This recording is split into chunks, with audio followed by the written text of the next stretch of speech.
Richard Chen hadn't always been absent. Sarah remembered fragments of a different life, her father pushing her on swings, reading bedtime stories in funny voices, making pancakes shaped like butterflies on Sunday mornings.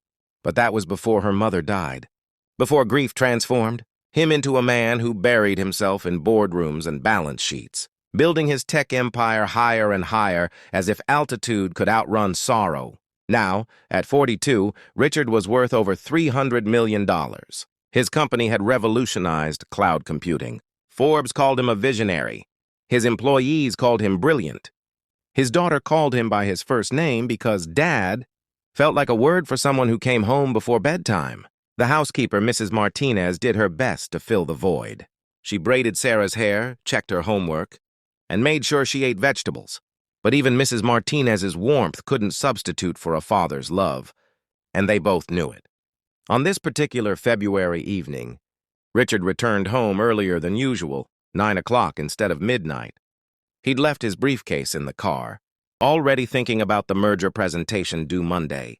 The house was quiet. Just the grandfather clock ticking in the foyer, and the faint hum of the heating system.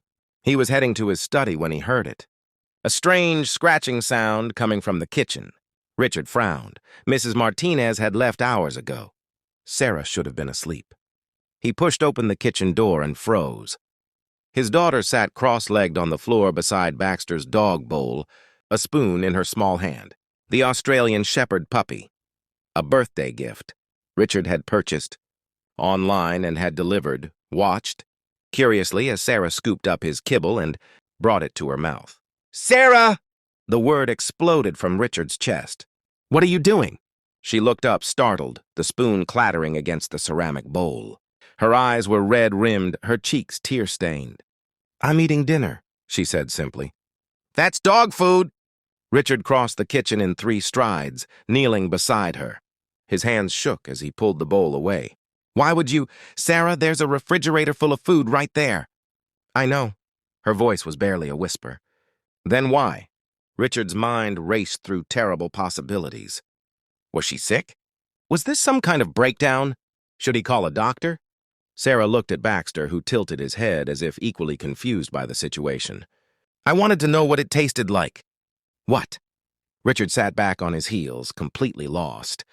"Baxter gets fed every day at the same time," Sarah explained, tears spilling down her cheeks. "Mrs. Martinez fills his bowl at 6 o'clock and he eats, and she stays and watches him and talks to him. She tells him he's a good boy. She pets his head." Sarah's small shoulders began to shake. "I thought maybe if I ate what he ate, someone would notice me too. Maybe you'd come home and make sure I had dinner. Maybe you'd stay and watch me eat. Maybe you'd tell me I'm a good girl." The words hit Richard like a physical blow. He actually felt his heart constrict. A sharp pain in his chest that had nothing to do with his cardiovascular health and everything to do with the devastating truth his daughter had just spoken. "Oh, Sarah." He reached for her, but she pulled away. "I'm not hungry anymore." She stood up, wiping her eyes with the back of her hand. "Good night, Richard." She walked past him, her footsteps small and steady on the hardwood floor. Richard heard her climb the stairs, heard her bedroom door close with a soft click that sounded like finality. He remained on the kitchen floor, staring at the dog bowl, at the scattered kibble, at the spoon still wet from his daughter's mouth. Baxter nuzzled his hand, seeking attention, and Richard found himself wondering when he'd last touched his own child with such casual affection. The realization that followed wasn't a gentle awakening. It was a violent, gut-wrenching understanding of what he'd become. He'd been so focused on building a legacy, on ensuring Sarah would never want for anything material, that he'd failed to give her the one thing money couldn't buy: himself. He thought of all the nights he'd worked late, all the school plays he'd missed, all the parent-teacher conferences Mrs. Martinez had attended in his place. He thought of Sarah's last birthday, her 8th, which he'd celebrated by authorizing his assistant to order an elaborate party, with a pony and a magician. He'd arrived in time for the last 15 minutes, stayed for cake, then left for a conference call with Tokyo. Sarah hadn't complained. She never complained. She'd just quietly learned that she mattered less than his meetings, that her dog received more consistent attention than she did. Richard stood up, his legs unsteady. He looked at the refrigerator. With its catering labels and gourmet meals prepared by a private chef, his daughter could have eaten any of it, but she'd chosen to eat kibble on the kitchen floor, because at least then she'd have something in common with the only creature in this house who seemed to have a reliable routine of care. He walked upstairs, each step heavy with the weight of his failures. Sarah's door was closed. He knocked gently. "Go away! Sarah, please. I need to talk to you. You're busy. You're always busy." Richard pressed his forehead against the door. "I'm not busy right now. Right now, you're the only thing that matters." Silence. Then, so quietly, he almost missed it. "You promise?" "I promise." The door opened. Sarah stood there in her pajamas, unicorn-printed, flannel that Mrs. Martinez had bought, because Richard hadn't known what size his daughter wore. Her eyes were puffy, her expression guarded. "Can I come in?" Richard asked. She stepped aside. Her room was immaculate, decorated by an interior designer in shades of lavender and cream. Expensive toys lined the shelves, most still in their packaging. A top-of-the-line computer sat on her desk, barely used. It was a beautiful room, Richard thought. A perfect room, and utterly devoid of the warmth a child needed. He sat on the edge of her bed, and after a moment's hesitation, Sarah sat beside him, leaving a careful distance between them. "I'm sorry," Richard began, then stopped. The words felt inadequate, like trying to fill an ocean with a teaspoon. "No, that's not enough. Sarah, I've been a terrible father."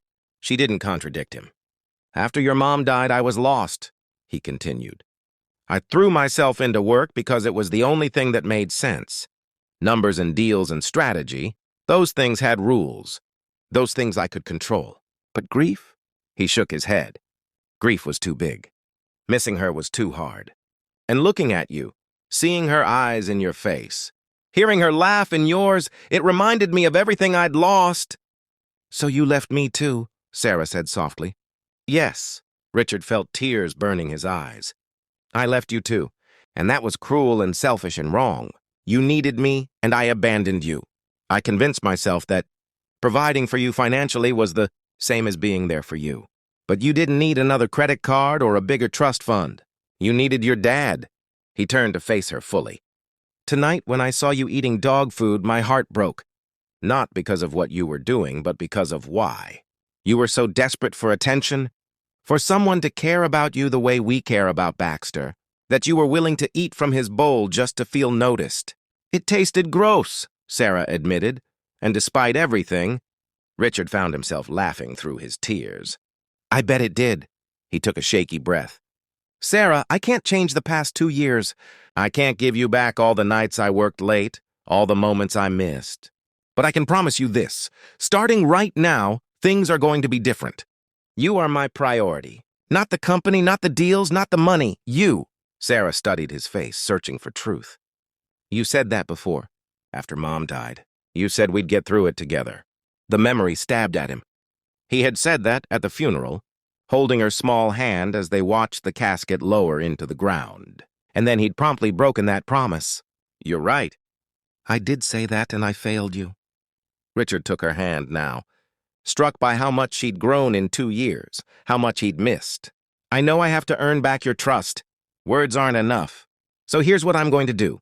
Starting tomorrow, I'm taking a leave of absence from work. 3 months. Just you and me." Sarah's eyes widened. 3 months? 3 months. Maybe longer. The company can survive without me. You can't, and you shouldn't have to. He squeezed her hand gently. "I want to learn who you are. Sarah, what makes you laugh? What scares you, what you dream about? I want to pack your lunch and help with your homework and hear about your day. I want to be your dad again. What if you change your mind?" The question came out small and scared. "Then you have my permission to remind me of this moment. Of the night I found you eating dog food because you wanted someone to notice you were hungry." Richard pulled her into his arms, and for the first time in 2 years, his daughter didn't pull away. "I'm so sorry, sweetheart. I'm so sorry." Sarah buried her face in his shoulder and cried.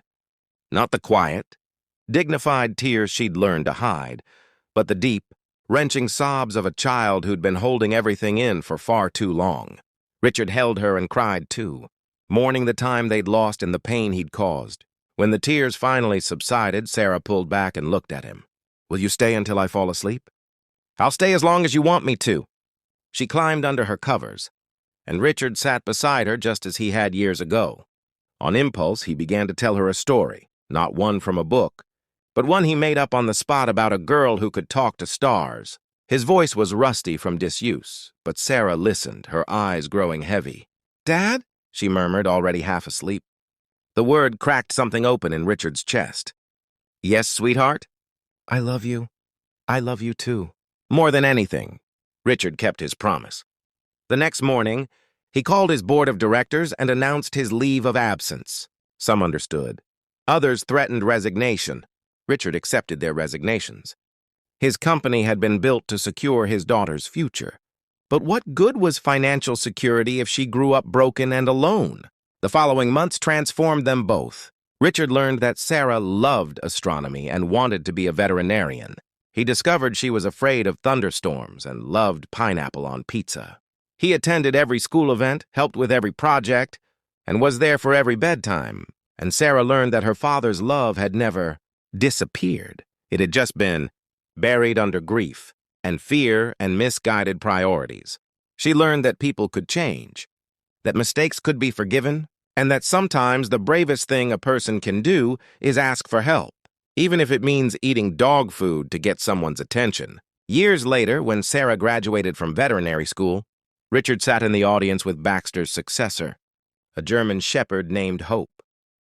As his daughter crossed the stage, he thought about that February night and the truth that had shattered his heart.